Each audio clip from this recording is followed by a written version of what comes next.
Buenas tardes, somos el equipo 6 de la Unidad de Aprendizaje de Bioquímica y Biología Molecular.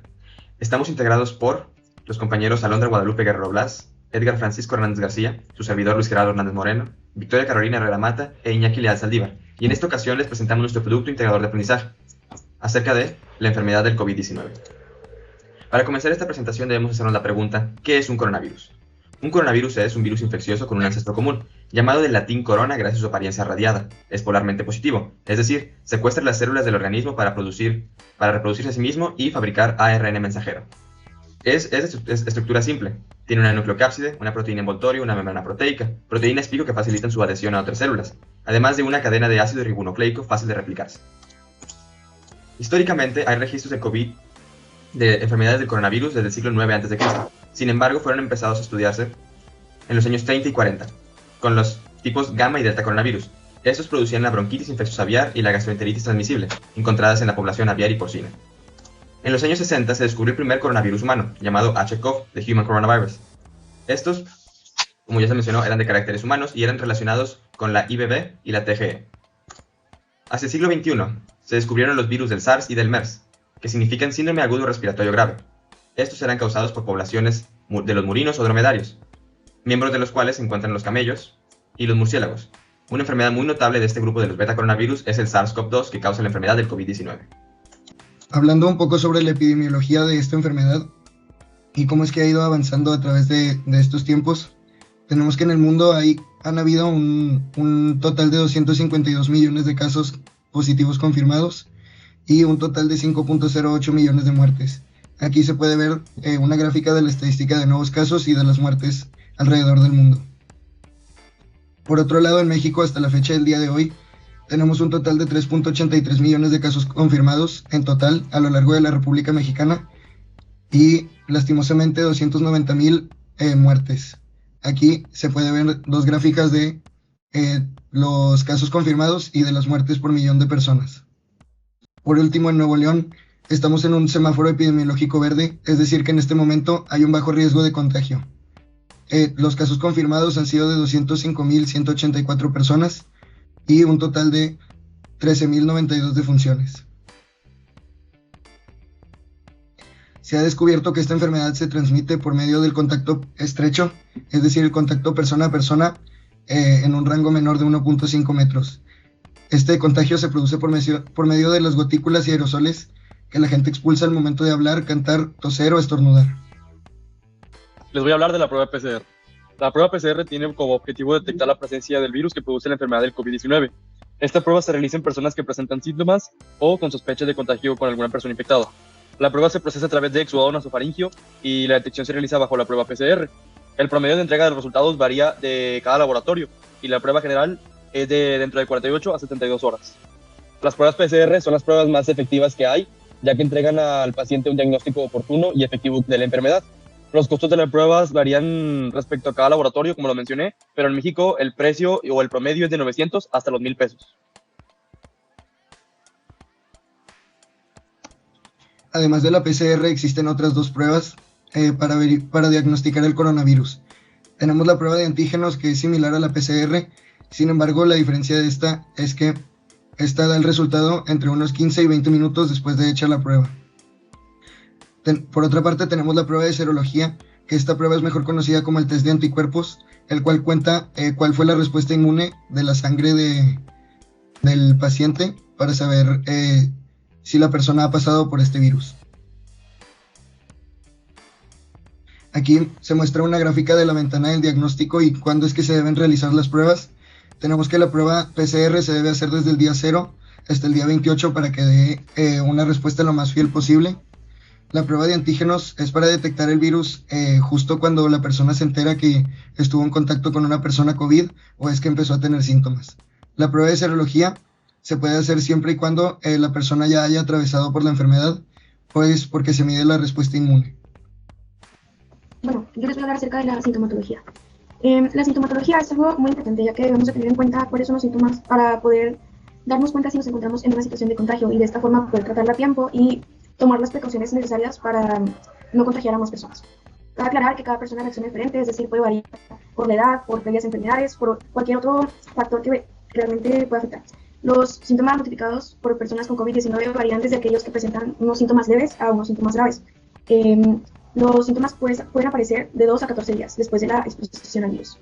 Recalcando nuevamente, cada persona reacciona diferente y algunas personas le dan unos síntomas más fuertes que otras. Me gustaría informar cómo va avanzando el virus tras haberse infectado. Y bueno, algunos síntomas son muy parecidos a los del resfriado común, que es en el día 1. Del día 1 al día 4.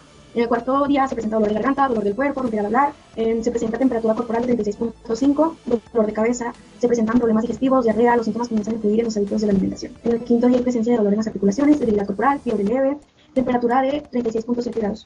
En el sexto día la fiebre aumenta a 37 grados, se presenta tos acompañada de moco o tos seca. Dolor de garganta, este dolor no es tolerable ya que molesta mucho al comer, al hablar, y también se presentan náuseas, dificultad en ciertos periodos para respirar, dolor en los dedos, diarrea y vómitos. En el séptimo día la fiebre sigue ascendiendo con un aproximado de 37.4 o 37.8, en ese rango se encuentra. También se va a tener tos y esputo o secreción nasal, dolor de cabeza, la diarrea empeora y los vómitos son más constantes. En el octavo día la fiebre empeora y sube a los 38 grados o más. Hay dificultad para respirar, el pecho se siente pesado cada vez que la persona intenta respirar, la tos se vuelve más fuerte, dolor en articulaciones, cadera y cabeza.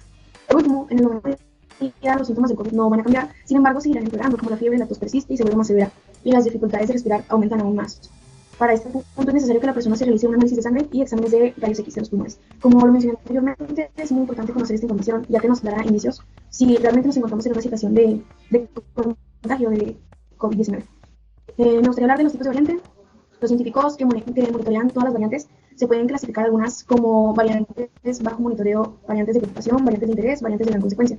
Algunas variantes parecen propagarse con mayor facilidad y rapidez que otras, lo que podrá generar más casos de COVID. El aumento de la cantidad de casos provocará una mayor demanda de los recursos de atención médica, es decir, se van a escasear mucho, como hace poco que se escasearon los oxígenos, entonces es lo que va a provocar más posibles muertes. Estas clasificaciones se basan en la facilidad de propagación de la variante, la gravedad de los síntomas y la respuesta de la variante a los tratamientos o la eficacia de las vacunas.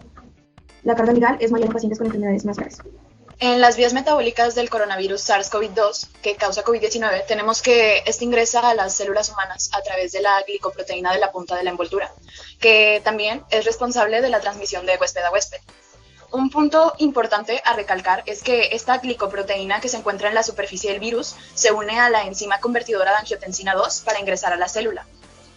En el sistema respiratorio, la enzima convertidora de angiotensina 2 tiene la función de degradar la angiotensina 2 en angiotensina 1,7 y esto se convierte en un punto regulador clave para el sistema de angiotensina.